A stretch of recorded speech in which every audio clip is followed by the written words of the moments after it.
So for your clients, for your female clients, do you think we've turned a corner where women are dating to find enjoyment with men, or are they still dating to find a husband?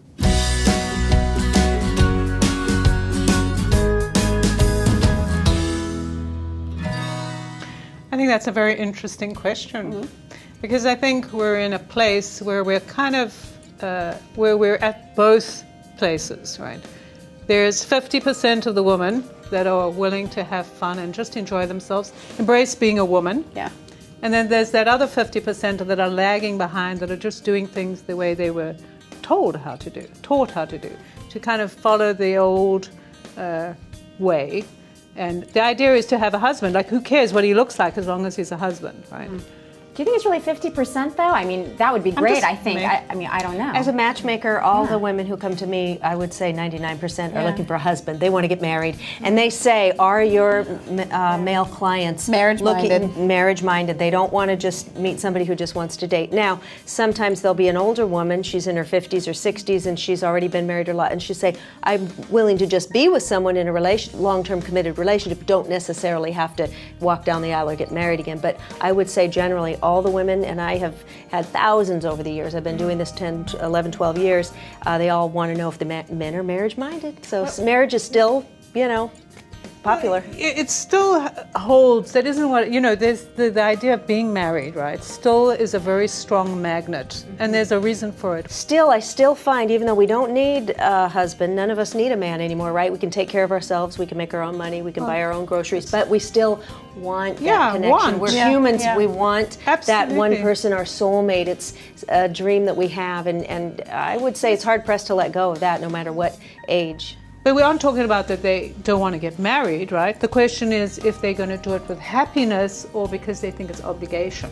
Right? Yeah, I think Kelly, it's more what what do you they're think? supposed to do. Happiness. Most of my clients are 40s and 50s, and they've kind of come through, they've been someone's wife, they've been someone's mother, they've been someone's employee, and now they're saying, when does my life begin? And once they kind of get to know themselves and really identifying what's good for them, what they want to avoid, things like that, they want to have a really great male partner, but they don't have to be married. Yeah. They just want to really enjoy having their life be the way they want it and bring someone in to enhance it. Yeah. I've often told my girlfriends that I'm happily married, right, to my high school sweetheart. Wow. And I promise you, if he passes away, the rest of my life will be spent in Florida on a beach like a golden girl. Like, there is no way. I don't think I would ever get married again. And a lot of people ask me why, and I'm like, I don't know. Have kids, like having kids, like happy with the journey. But I think that freedom to just love men for men wasn't something that was presented to me when I was in my 20s, because the obligation to be able to be married and to have children, and that's the a big piece timeline of of children. I think the children piece is a big piece. Good. Say more about that. Because there's women I know personally and professionally who have chosen at a very early age that they did not want children, and it's interesting. Their whole perspective, and I admire them. Their whole perspective about just the relationships in the world is just different. There's this ease to it that I think other women don't have.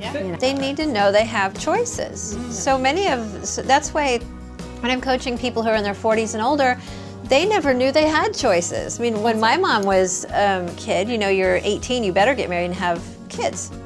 And it went on for years and years and years after that. Yeah. And now women are just kind of realizing, wow, I have a choice in that. I think women have to recognize that your 20s especially is a grand opportunity to play with life. Like you can absolutely date anybody you want. You can figure out what you like and what you don't like, because part of what gets lost in this conversation is that we need to have experiences to flesh out what we want. Yes. We don't know. If you just meet somebody, whatever, it doesn't even matter whether you get married, you don't get married, whatever. However you do it, you have multiple relationships. It really is up to you. To me, it's about being true to yourself, your own truth. Like, you have to know that you're not cheating on yourself and your own values. So this question of whether or not women are dating for marriage or for the joy of men is really something we don't all agree on. It sounds like some women are dating because they're liberated and they love men and they just want to explore. But it sounds like for a lot of women, they're still in a place of feeling pressure from society. So, you know, we really do need to help empower women to be able to make their own decisions and figure out what they want. And I am taking applicants to join me in Florida if anybody wants to join me. I'll visit you. I'll have like a, you know, ongoing vacation spot. Good.